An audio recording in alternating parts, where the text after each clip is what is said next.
donc ce verset de Surat al-Baqarah. وإذ قال إبراهيم ربي أرني كيف تحيي الموتى قال أولم تؤمن قال بلى ولكن ليطمئن قلبي.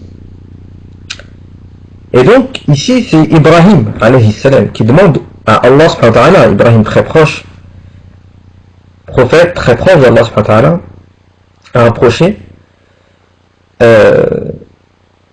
demande finalement à Allah subhanahu wa ta'ala de lui dévoiler un de ses plus grands signes, qui est effectivement le fait de faire donner la vie ou la mort, de ressusciter ici en l'occurrence un mort. Kayfa tuhyi al-mawta, comment fais-tu revivre les morts? Que lui dit Allah subhanahu wa ta'ala? Ne crois-tu pas, donc ici toujours, vous avez vu la relation entre l'iman, awalam tu'min, ne crois-tu pas? Que répond Ibrahim alayhi salam? Qala bala, oui, bien sûr que je crois, walakin liyatma'inna qalbi, afin que mon cœur soit apaisé. Donc ici, vous avez vu que ne crois-tu pas? Si je crois, mais ma croyance sera encore plus stable, donc plus ferme, donc plus grande en toi, ô Allah, quand mon cœur sera stable, apaisé. D'accord? Il sera apaisé par quoi ici? Il sera apaisé par le fait qu'Allah subhanahu wa ta'ala, ou que plutôt que Ibrahim, puisse voir de visu un signe d'Allah subhanahu wa ta'ala, parmi un des plus grands signes qui est le fait de ressusciter les morts.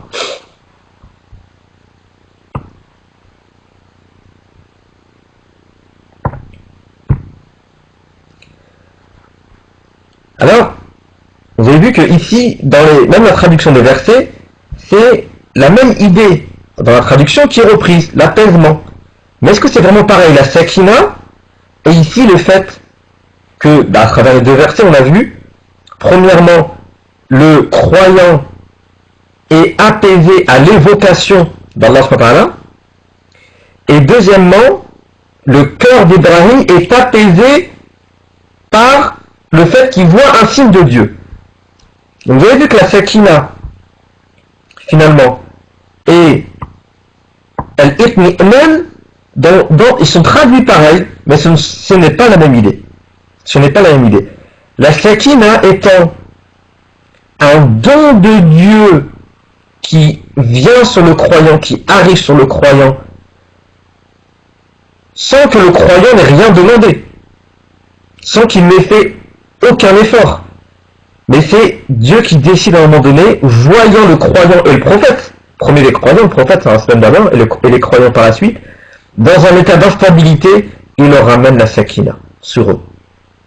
Et cette sakina est également un élément indispensable à la croissance de la foi. Al-itmi'nan, c'est à l'initiative du croyant. C'est une action du croyant.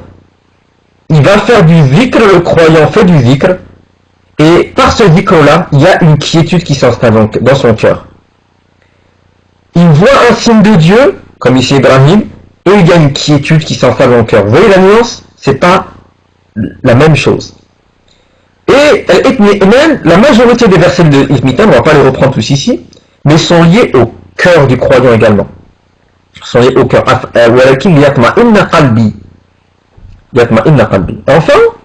al-itmi'nan peut être également utilisé pour autre chose dans le Coran. D'accord? Et là, on reprend Surat al-Fajr. Ya ayyuha an-nafs al-mutma'inna irji'i ila rabbik radiyatan mardiyah fadkhuli fi ibadi wadkhuli jannati. Ô toi âme apaisée. Vous voyez ici c'est apaisé qui est utilisé. Ici c'est quoi? Est-ce que c'est le cœur? Non, c'est l'âme, al-nafs. Al-mutma'inna, kal-itmi'nan.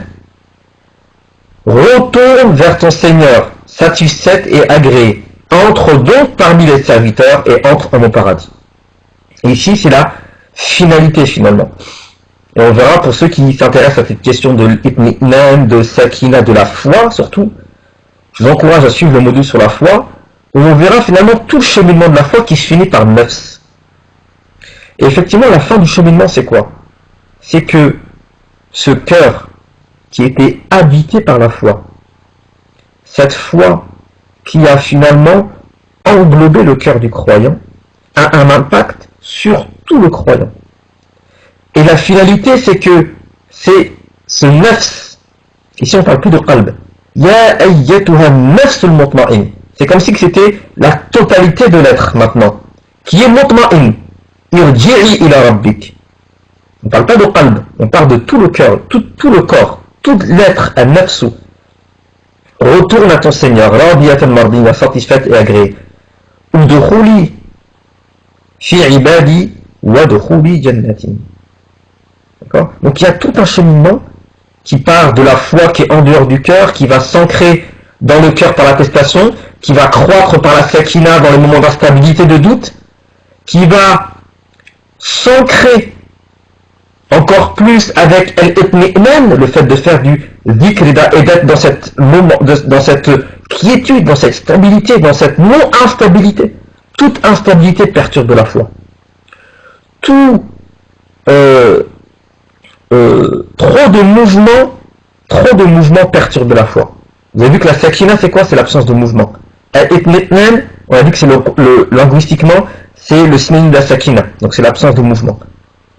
Et ici, je vous encourage effectivement à rester des fois dans des moments, dans des endroits qui sont calmes, avec une position du corps qui est immobile. Et cette position du corps immobile, dans des endroits calmes, où il n'y a pas trop de choses qui bougent. Et je sais que dans ce monde, et nous savons tous que dans l'époque que nous vivons, c'est extrêmement difficile. La vie familiale étant les enfants, pour les mamans qui ont les enfants, à la maison qui s'occupe des enfants, la société en elle-même comment dirais-je, ne donne pas, ne propose pas énormément de moments de quiétude, d'apaisement, de silence, d'immobilité. Tout bouge très vite, tout va extrêmement vite. Et tout cet état justement d'instabilité, de vitesse, de mobilité n'est pas compatible avec la croissance de la foi, avec l'implantation de la foi dans le cœur et avec la croissance de celle-ci. C'est la sakina, n'oublions pas que la sakina, c'est elle qui fait augmenter la foi. Et que c'est l'itmi'nan qui fait que le croyant est stable. Donc, la fin, finalement, cette âme qui est agréée par Dieu, quelle est-elle? C'est cette âme qui est mutma'inna, qui est arrivée à l'itmi'nan, qui est arrivée à la quiétude, à la stabilité, à l'apaisement. C'est celle-ci que Dieu va récompenser par Al-Jannah. Qu'Allah nous mette parmi les personnes qui auront cette nafs al-mutma'inna. Et donc là, je vous ai résumé de façon extrêmement schématique les trois éléments qui sont extrêmement importants. Al-qalb, le cœur, qu'il faut absolument préserver. Pourquoi il faut préserver le cœur? Parce que le cœur, c'est la boussole du croyant, la boussole de l'homme de façon générale. Si ce cœur est désorienté, l'homme sera désorienté. Qalaba, c'est le fait de se retourner. Qalaba, ça vient la racine vient d'un mouvement d'opposition. Effectivement, si le cœur n'est pas bien orienté, il va également ne pas permettre une bonne orientation à celui qui porte ce cœur. Il faut le préserver, ce cœur. Et toute la tradition prophétique, énormément de versets parlent du cœur, dans le sens de le protéger de toute chose qui pourrait le corrompre. La foi rentre dans ce cœur au moment d'attestation de foi. Ashhadu an la ilaha illallah wa ashhadu anna Muhammadan Rasulullah. C'est à ce moment-là qu'il y a effectivement ce lien, cette fusion entre al-iman et al-qalb. Alors, je pourrais développer pourquoi je dis ça tout de suite, c'est bien sûr c'est étayé par des versets coraniques, que, encore une fois, le module de la foi dans le Coran détaille. Ici, effectivement, il y a cette première étape. Et ensuite, il y a des choses qui influent sur la foi, qui va augmenter dans ce cœur, et qui va encore mieux, comment dirais-je, l'orienter. Et c'est après tout ce cœur qui est bien orienté, qui est habité par la foi, qui va avoir une influence sur tous les autres jawarih, c'est-à-dire tous les autres membres. La vue, la raison, d'abord, hein, l'aql, le fait d'avoir des pensées qui ne sont pas en dehors des pensées qu'Allah veut, le fait de penser le bien pour l'autre, le fait de penser le bien pour la société, de façon générale, le fait de penser du bien pour soi-même, le fait de penser également du bien pour effectivement tous ceux qui nous entourent, le fait de renouer avec les paradigmes coraniques, comment Allah veut que l'insan fonctionne, l'homme voit le monde, c'est ça les paradigmes du Coran.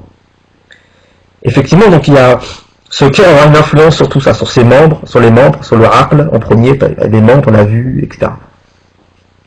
Qui fait qu'on va être, effectivement, comme dit le hadith après, hein, le croyant devient, la vue du croyant correspond exactement à ce que Allah veut de lui, veut que ce qu'il voit, l'ouïe du croyant devient exactement comme ce que Dieu veut qu'il entende, etc.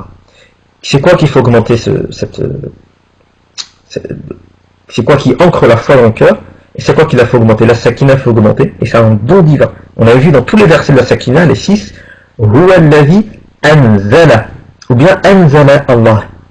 C'est Allah qui fait un nuzul, la descente de la sakina dans le cœur du croyant. Donc si on devait invoquer Allah subhanahu wa ta'ala, et demander à Allah subhanahu wa ta'ala quelque chose, ce serait Ya Allah, attribue-nous de ta sakina. Fais-nous don de la sakina, afin que notre foi puisse croître. Et puis après, il y a al-itmi'nan. Al-itmi'nan, c'est quoi? C'est effectivement, c'est la quiétude, l'apaisement, on a vu, mais qui vient par un autre biais. C'est plus le don divin. Là, c'est une initiative humaine. C'est le fait que je fasse du zikr. C'est le fait que je vais observer les signes de Dieu dans la création. Pour pouvoir connaître Dieu, il faut pouvoir observer Dieu. Et Dieu est observable, entre guillemets bien sûr, à travers deux choses. À travers les signes qu'il nous a laissés, les signes écrits, al-ayat, qui sont écrits, le Coran al-Karim, et les signes de sa création, ce qu'il a créé. Et on peut comprendre Dieu, on peut cheminer vers lui, en observant les signes qu'il a créés. En regardant la beauté de ce monde, on ne peut que entrevoir la beauté de Dieu. En regardant la régularité, l'harmonie de ce monde, on peut voir que l'harmonie de Dieu, etc., etc. Pour ceci, il faut observer. Et cette observation des signes de Dieu, observation de Dieu à travers ces signes, va être un élément d'apaisement et de stabilité du cœur pour que cette foi puisse augmenter et imprégner ce cœur, qu'Allah nous mette parmi les gens qui a, comment dirais-je, à qui il donne la sakina, amin, et on demande à Allah subhanahu wa ta'ala qu'il nous mette effectivement parmi les gens qui ne n'oublieront jamais dans nos invocations, dans l'invocation d'Allah subhanahu wa ta'ala, et qui ont toujours le souci de préserver le cœur pour que notre foi puisse augmenter et cheminer vers lui, subhanahu wa ta'ala. Barakallahu fikum pour votre attention, et je vous encourage donc, pour tous ceux qui voudraient aller plus loin sur tous les sujets que nous avons vus, hein, très brièvement, l'arabe coranique, vous avez vu que l'arabe également classique, littéraire, est extrêmement importante pour pouvoir comprendre le sens des mots, comprendre les concepts, la foi dans le Coran, et tous les autres modules que nous proposons à l'Institut. Je vous encourage à aller voir sur le site tout simplement, et pour ceux qui voudraient aller plus loin, d'aller un peu plus loin dans la démarche. Barakallahu fikum pour votre attention encore une fois. Subhanakallah bihamdik, ashhadu an la ilaha illa anta, nastaghfiruka wa natubu ilayk. Subhana rabbika rabbil izzati amma yasifun, wa salamun ala al-mursalin, walhamdulillahi rabbil alamin, wassalamu alaykum wa rahmatullahi ta'ala wa barakatuh.